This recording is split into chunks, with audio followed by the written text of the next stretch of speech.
You're traveling through another dimension. A dimension not only of sight and sound, but of mind. A journey into a wondrous land whose boundaries are those of imagination.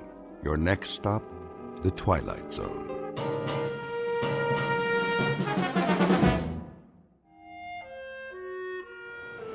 Trans-East Flight 23, now ready for departure. Please show your boarding passes at the gate. Ross? Morning, Stern. Gonna be a cold one. Oh, yeah. Ice on the wings all day. Got your long johns on? You bet. I don't believe it. What? Where'd you get the fancy hat? Oh, this? The wife bought it for me. Fur line and everything. Pretty nice, huh? Keep your brain from freezing. Yeah, you wish you had one. Nah, I already got a brain. Very funny. Flight 107 now on approach, landing in approximately 10 minutes. Flight 107 arriving on schedule at Gate 2. Time to go to work. As soon as I get me some coffee. Stern, Yeah? you and Ross get out there. We're going, boss. On the airfield, now. What's the big rush? Flight 107, What about it? on the radar. Repeat, will ya? You're breaking up. Lost radio contact. Pilot's not responding. Does he mean 107? Coming in by the seat of his pants. Get moving. On the double. We roger that. Let's do it. Lost radio contact, huh? No sweat. Pilot knows the flight plan. Unless they're playing poker up there.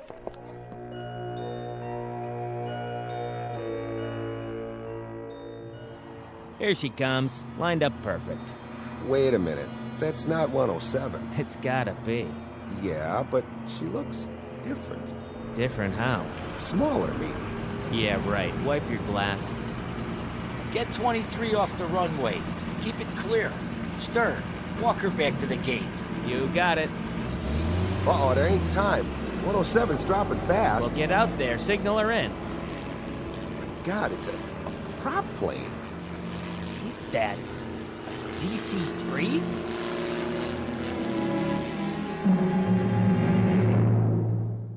Mr. Stern is correct.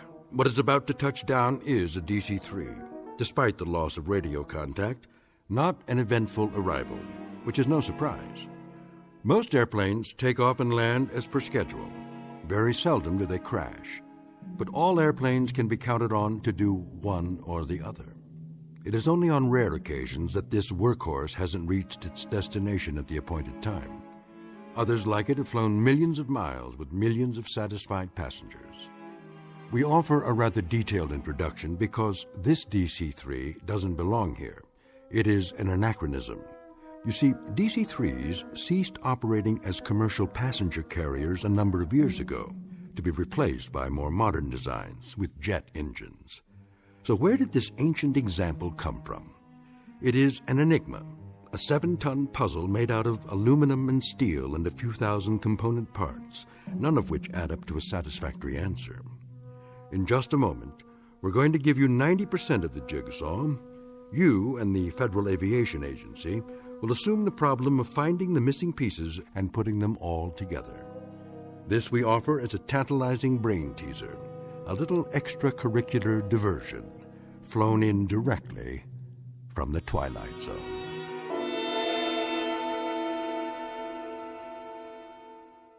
And now, The Twilight Zone and our story, The Arrival, starring Blair Underwood, with Stacy Keach as your narrator.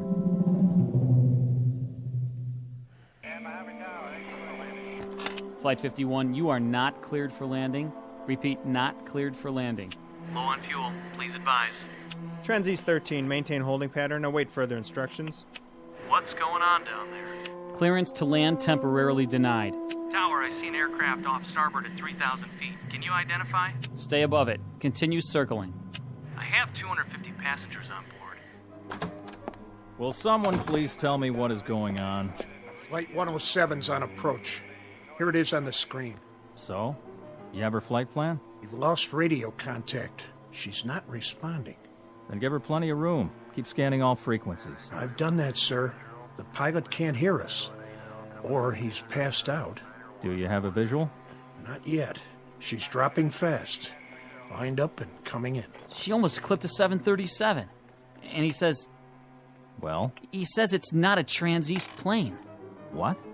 The pilot says it's... Look out the window. Let me see what kind of... That's not Flight 107. What the? Must be from an air show. I don't believe it. Neither do I. What the heck is that? That, son, is a DC-3. Here it comes. He's gonna make it. Oh, you better. He's down. Perfect 3 points. Tell the trucks to back off. We don't need them. Look at that, right on the mark. Get the ramp in place. We don't have a ramp to fit that. Use the ladder. Over here. I got it. Hold it steady. Right. Okay, you can open up. What are they doing in there? I better give him a hand. Watch your step. Hey, inside, let's go. How about it? You need a can opener? Hey, are they asleep or what? Must be dead. Hello, DC-3.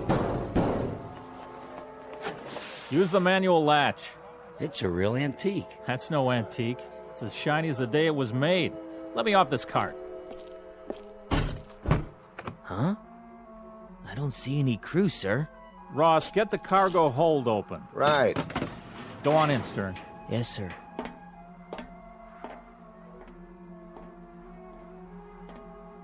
Well? Well, Mr. Cousins. Speak up. How many passengers do we have in this crate? None, sir. What are you saying? What do we have? That's just it, sir. We don't have anything. Hey, Cousins, you better come over here. What's the matter? There's no baggage in the hold. Not so much as a piece of paper. I'm calling Bankston. Somebody get the airport police. Whatever's going on. Stern, how are the crew? I couldn't say, sir. Talk sense, man. Nothing. No passengers. No pilot. No co-pilot. The entire plane is absolutely empty. Mr. Bingston, I'll take over. All right, gentlemen, will you knock it off, please? This is Mr. Sheckley from the Federal Aviation Agency. He'll continue the questioning.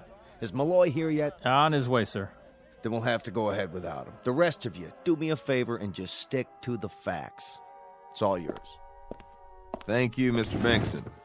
First of all, I'd like to say that this is not a formal hearing. It's more the nature of a preliminary meeting. As your operations chief has noted, we're here to unearth as many facts as we can so that we'll know where we stand. And you can save us all a lot of time if you'd avoid any personal hypotheses you may have formed. That way we can keep the air clear and not clutter it up with 6 dozen theories.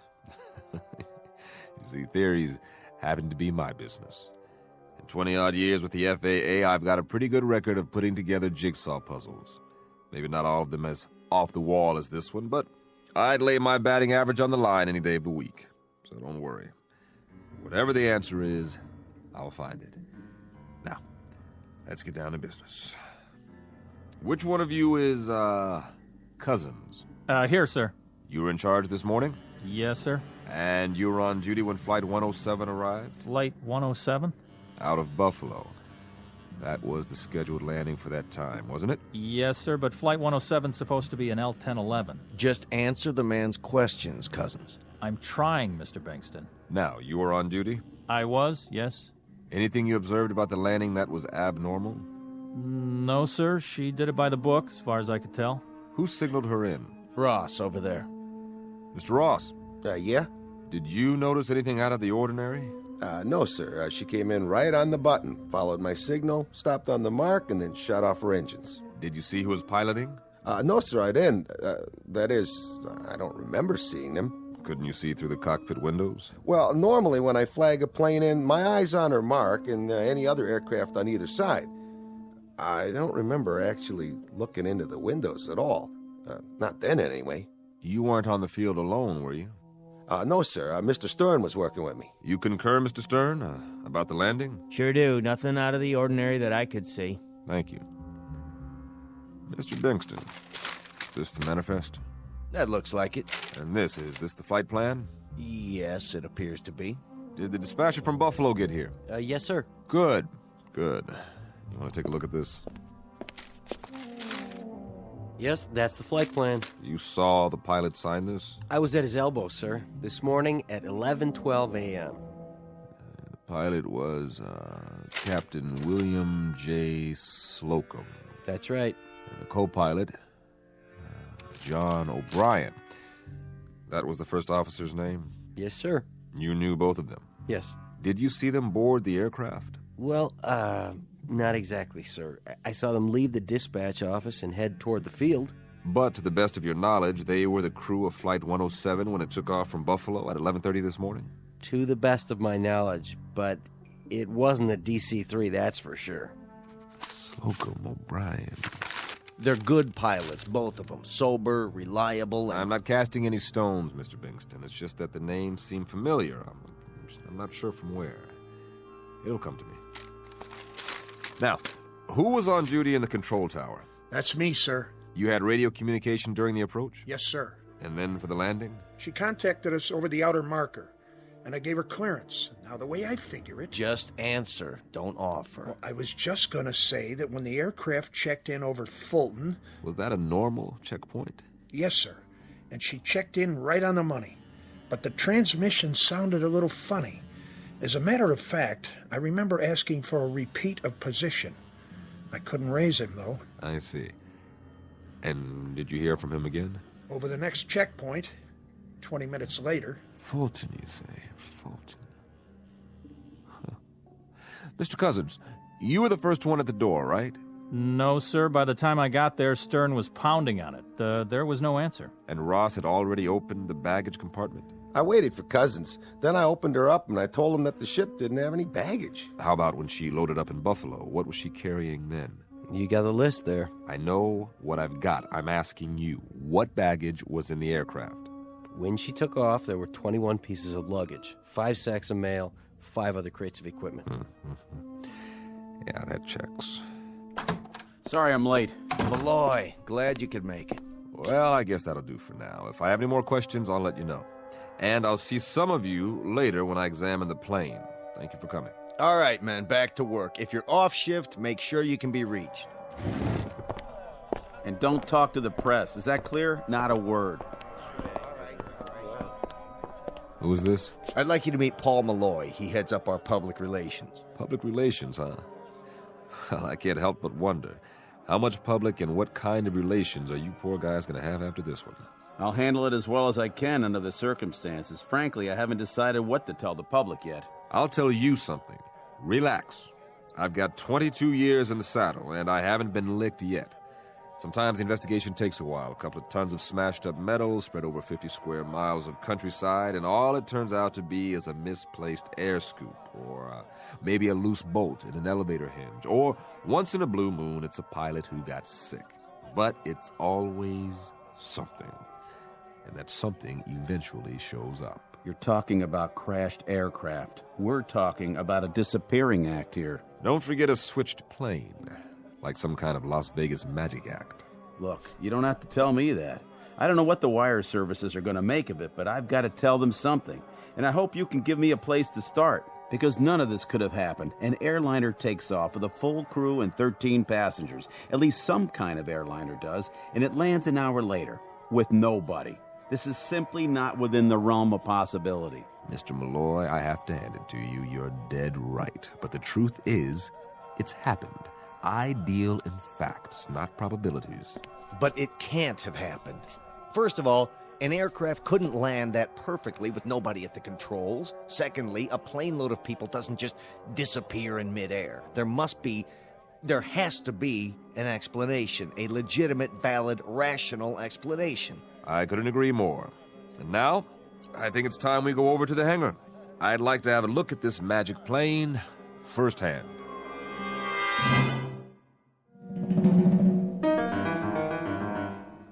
Yeah, that should do it. Thanks for showing me around, Mr. Cousins. Before you go, Mr. Ross here wants to tell you what he thinks happened. I don't think that's necessary. No, I'd like to hear it. He was on the scene. What do you have to say, Mr. Ross? Well, the way I see it, there's only one explanation. Just for a gag, these 13 people had parachutes. They kept them in the baggage compartment. That's why there wasn't any luggage. And someplace between here and Buffalo, they jumped out, like D.B. Sweeney. That's brilliant. And what happened to the pilots, Mr. Ross? I suppose that part of it's elementary. Maybe Maybe they hid in the restroom, then sneaked out of the plane after we left. Oh, please. You're imaginative, Mr. Ross. I'll give you that.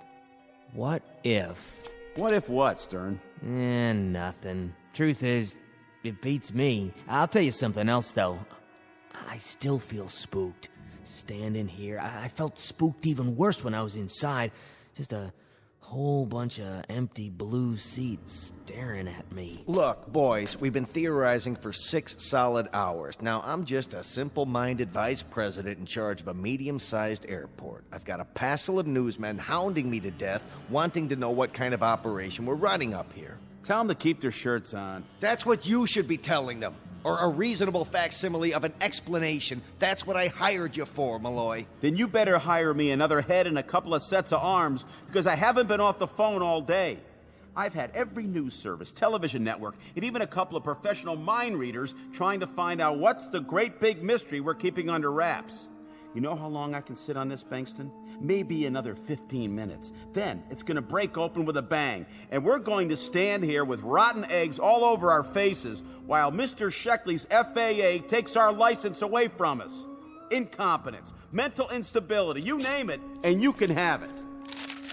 This passenger manifest. What about it? You've checked out every name? I have not. That's all I need now, to have a small army of relatives from upstate New York clutching at my lapels and asking for a definitive statement as to where their loved ones are. How many calls have you had? None so far. You mean to say you haven't had any inquiries yet?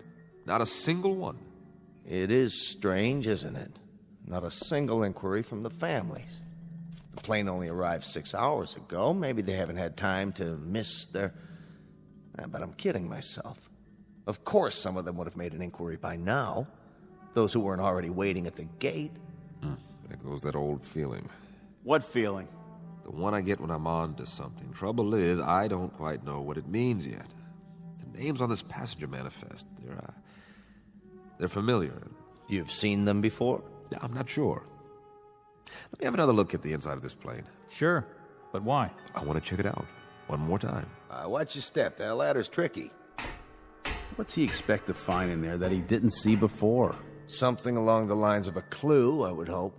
This is a waste of time. We've got to issue some kind of statement before we become a laughingstock. Ross. Yeah? What was it you said? Oh, for the love of... Why don't we just bring in a psychic? You mean about the pilot's hiding out? No, something else. Correct me if I'm wrong, but you said you looked inside the plane when it landed and you saw blue seats. That was me. I was the first one in. Right.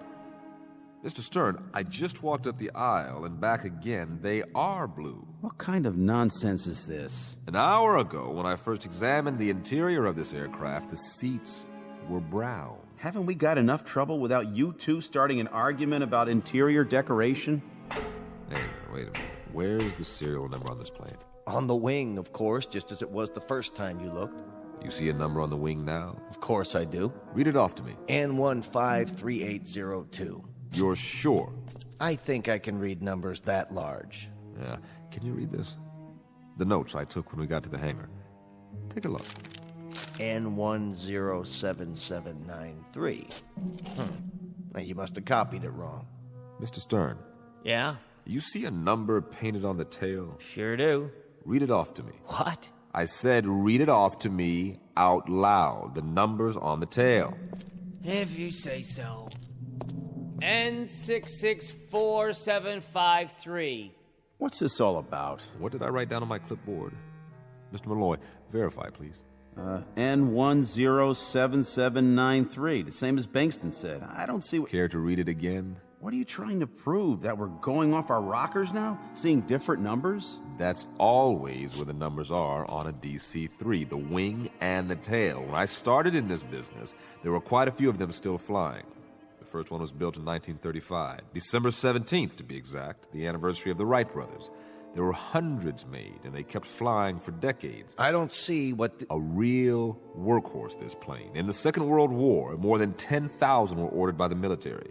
They called them C-47s. Eisenhower once said there were 4 inventions that won the war: the Jeep, the bazooka, the A-bomb, and the C-47. A few are still operating. It's a design you can trust, as solid as they come. All very enlightening, but if you don't mind, I have a press release to get out. Hold on, Mr. Malloy. You wouldn't want to miss this. What? Gentlemen, I believe I've finally come up with a theory that fits the facts. Unfortunately, there's only one way I can prove or disprove it. Why, unfortunately? Do you have someone who knows how to start this plane? Certainly, any one of my mechanics, but I... Would you call him over? Now, Bingston. Miller! Sir? Get over here. I don't see what this... With any luck, we'll all see one way or another. I'm sorry to say that what I'm about to do places me in considerable jeopardy. I hope I'm right. If I'm not, please make sure my wife is notified, will you, Bingston? Mr. Miller. Yes? I want you to climb into the cockpit. Sir? Then, on my signal, start one of the engines. If you say so. For what possible reason? I'll assume full responsibility. Now, everyone stand as far back as you can. If I'm right, you're about to see something you never imagined possible. And if you're wrong? Then you'll see something none of you will ever forget. Before you begin this experiment of yours, I think we deserve some sort of explanation. All right. Is everyone here familiar with DC-3s? Why, of course we are. It was the plane that made commercial air travel possible. Correct.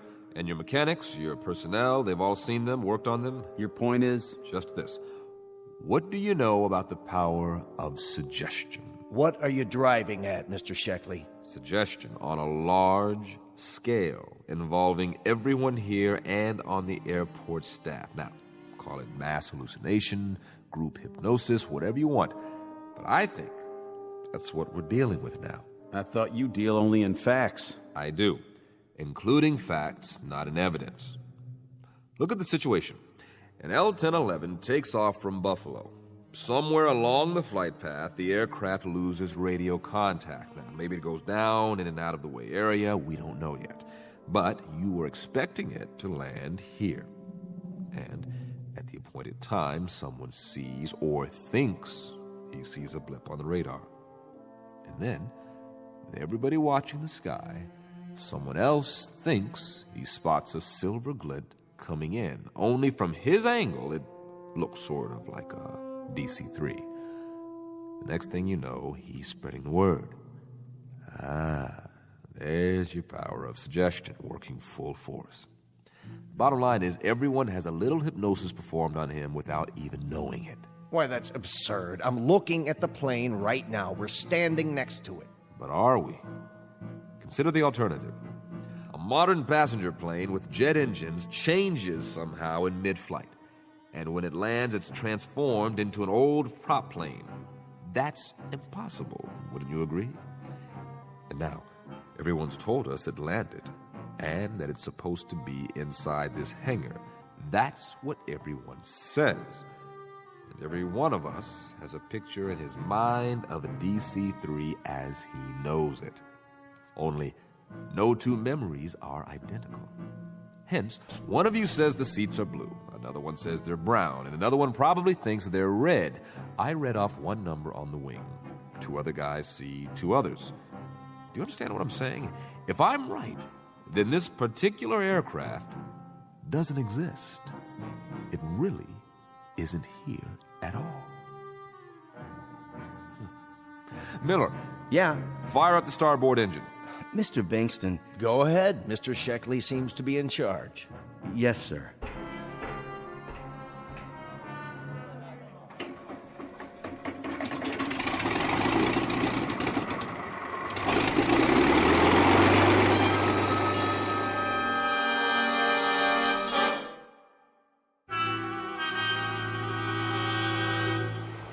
This is crazy. You're trying to tell us that this is an illusion? Well, I've got a news flash for you. It's as real as I am. You can feel it. You can touch it. In that case, one of two things will happen. Either I'm about to prove to you that you're wrong, or I'm wrong. Dead wrong. If this plane is a product of our collective imaginations, then so are the engines, and so are these propellers. If I stick my hand through them, nothing's going to happen. But if my theory is for the birds and these props are real, then remember what I said, will you? Break it to my wife gently. Ready? Wait, Sheckley, let's talk this over. We can talk later. You can't be serious. Aren't you going to stop him? I can't give orders to the FAA. Rev it up. What's he gonna do? Put his hand in the propeller. Jiminy Christmas, is he nuts or what? Get those RPMs higher. Can't look. Good Lord. He's going to stick his entire arm into the... Now!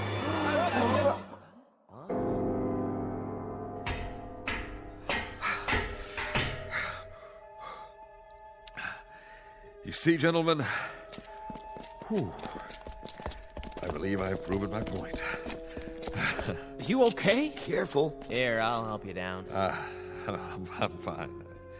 Still, I got two hands.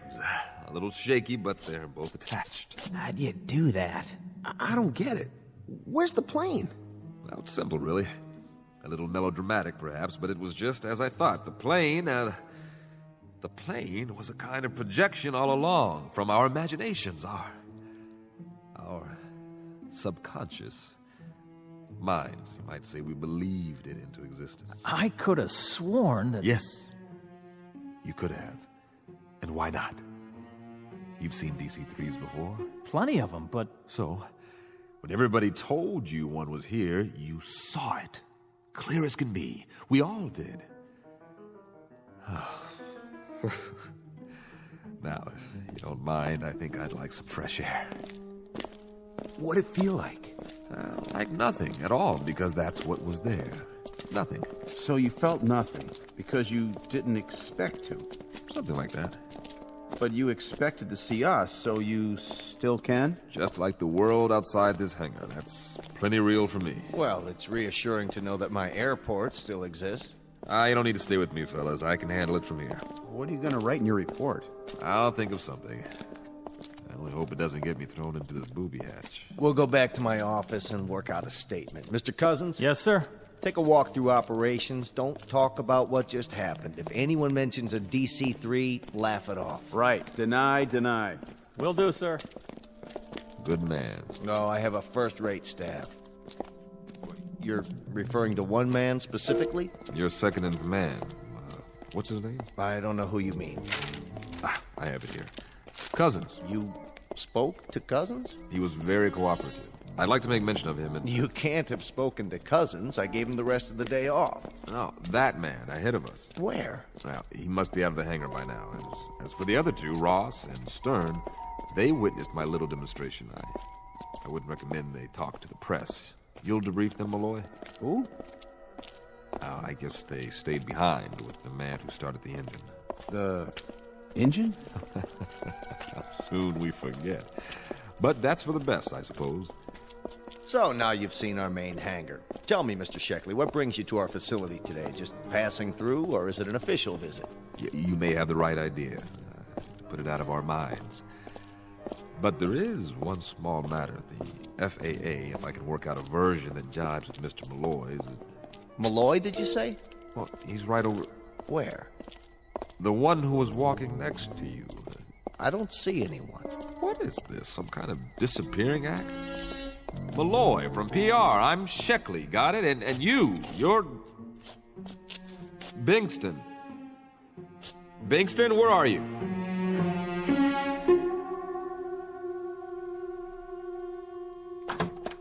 May I help you?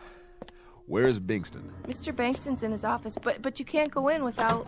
What? Bingston, what happened to you? What happened to everybody? And you would be... Don't give me that. Oh, yes. Sheckley, isn't it? From the FAA. I think I remember you. We've met before. Is this a gag? Have a seat. Is there a problem? Problem? Are you kidding?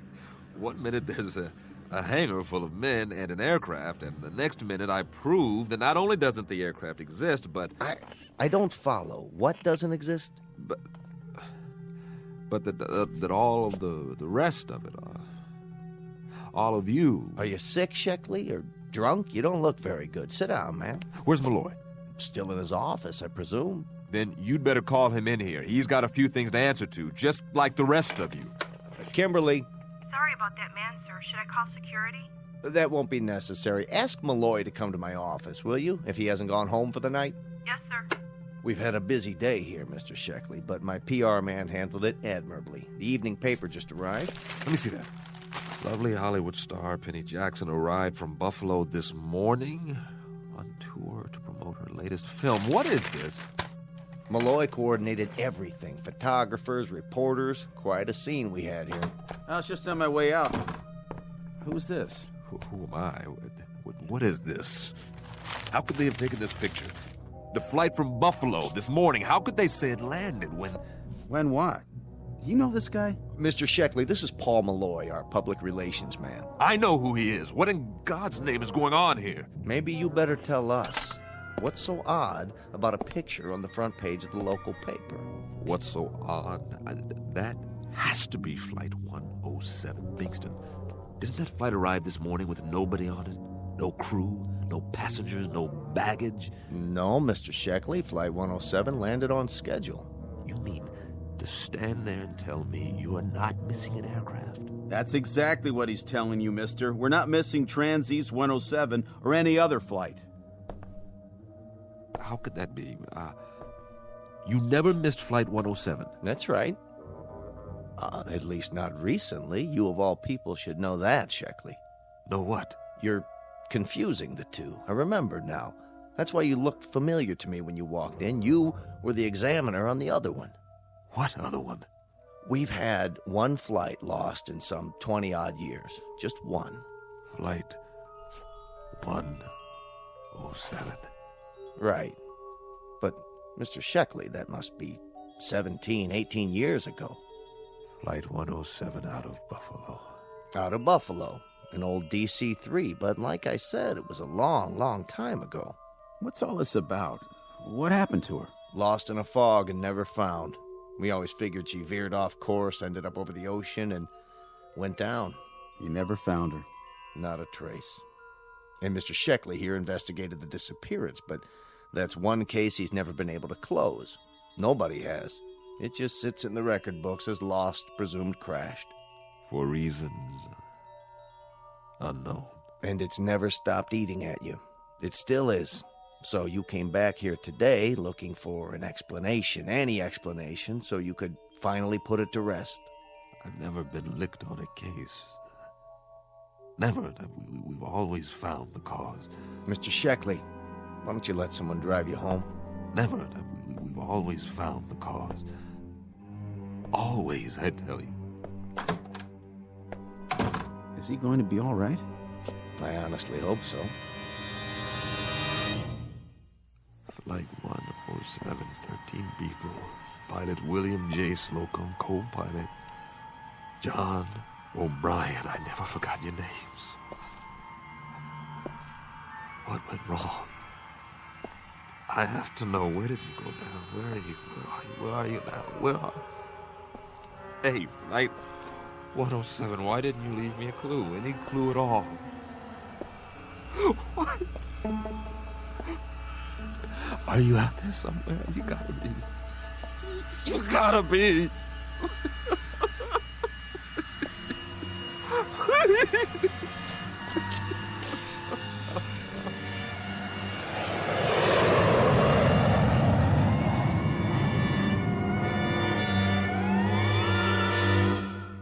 For those in need of an explanation, there's always the obvious one. Simply that of a man with an Achilles heel. A mystery that once landed in his life and robbed him of his peace. A perpetually missing aircraft that disappeared with no clues, leaving an unanswered question in Mr. Sheckley's neatly ordered world. A heavy burden to carry through the years, made up of one part enigma and one part the knowledge of his own failure. Until it ultimately took the form of an illusion.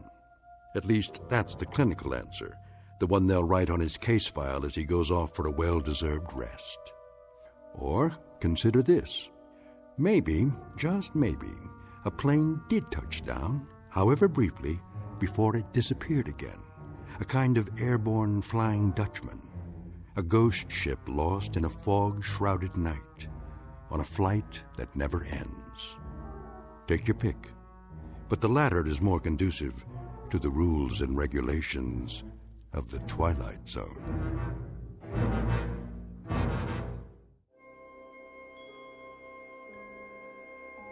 Hi, this is Carl Amari, producer of the Twilight Zone radio dramas. I'd like to take a moment to tell you about our official website at twilightzoneradio.com, where you'll get the latest news and information on these Twilight Zone radio dramas. Plus, at twilightzoneradio.com, you can digitally download 3 free episodes or any of our episodes for only $1.95 each. In this age of ever-changing technology, we've decided to make these episodes instantly available to you by making the Twilight Zone radio dramas a digital download-only series. This means that this series will no longer be offered on CD. The CD collections at our website are now being offered while supplies last at buy one, get one free. So be sure to get your favorites before they're sold out. Be sure to visit us often, and I'll see you in the zone.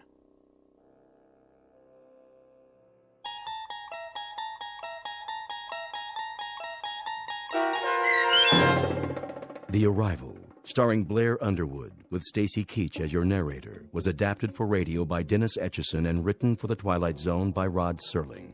Heard in the cast were Christian Stolte, Craig Brawley, Jeff Lupetin, James Schneider, Derek Prosell, Turk Muller, Kurt Nabig, Karen Olson, Carl Amari, Roger Wolski, and Vince Amari. To learn more about the Twilight Zone radio dramas and to obtain audio cassettes and CDs of these programs, visit our website at twilightzoneradio.com.